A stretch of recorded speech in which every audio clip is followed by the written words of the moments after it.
In this video, we are going to look how we can pass the function as a props. But before that, let's understand why we need to pass function as a props. So as we have seen, we have a parent component and child component hierarchy. So suppose anything happens like a click activity performed in a child component.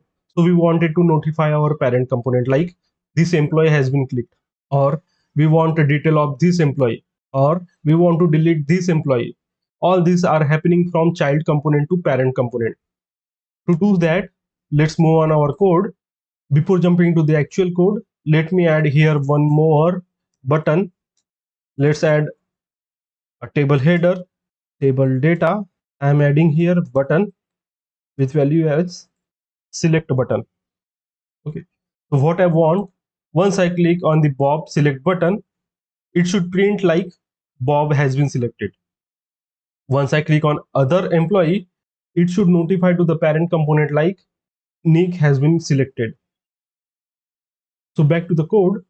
So here we have props defined. And for now, we are taking header and list as a props. What we want more is we want a callback function from parent to child component. For that, we start with on, and here on select. We are going to notify like empty. We are not passing any data for now, and it will not return anything. It means we are not going to send anything now, and we don't want anything to be written. As you see in a props example, it is showing error. If you hover on it, it is showing like on select is missing in type. So let's define that on select. And as we have defined in our interface that we are not passing anything and we don't want anything to be written. So let's write in that way only. I'm not getting anything and I'm not returning anything. Okay, like that. So instead of writing here, what we can do, we can write a separate function inside a component.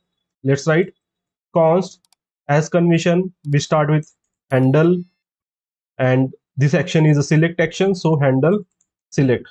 And let's move this arrow function to the handle select.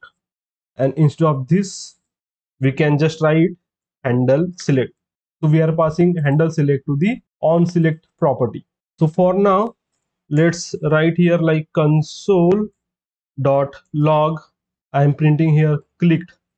So here we have done with the callback received part, but in our employee list component, we have just taken on select prop, but we haven't used that. So what we can do, at this line number 17, we can destructure the on select property.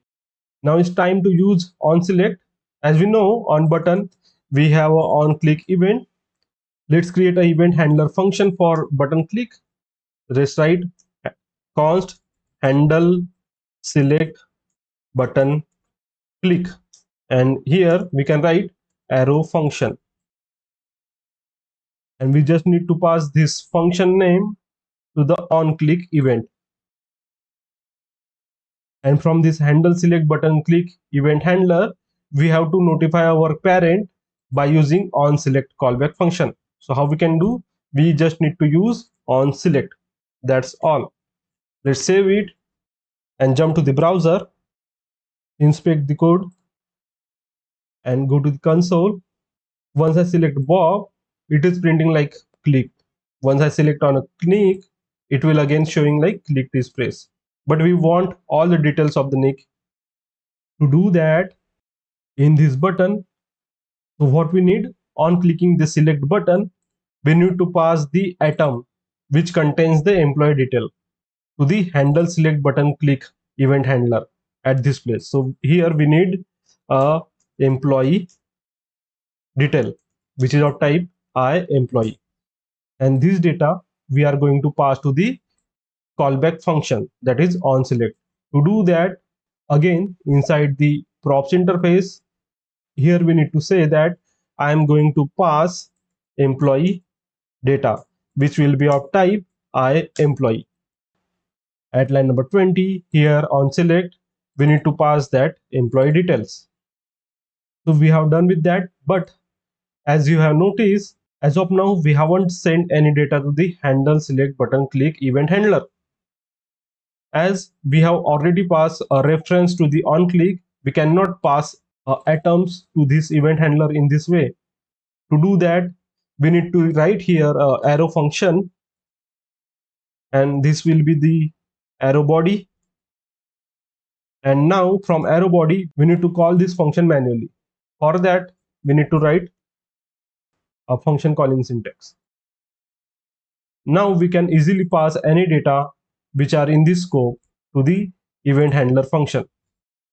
So let's write here atom. So all these things are done in the child component. Now if we go to the parent component, we can take a data at this place which will be of type I employee, and let's use that in console.log like this and save the changes. If we go to the browser and click on a Bob, you will see here we are getting the Bob details. If I click on a Nick, I will get a Nick details. So this is how we can convey information from child component to the parent component. Now it's a time for some exercise on this topic. So instead of select, I have made this a delete button. And if I click on delete, a Bob delete, it is deleting the Bob. And if I delete the Nick, it will delete the Nick. And if I delete the John Cena, it will delete the John Cena as well. So here we have a delete button in child component and delete is happening in parent component. I hope you get some idea on this topic. So let's try with this example.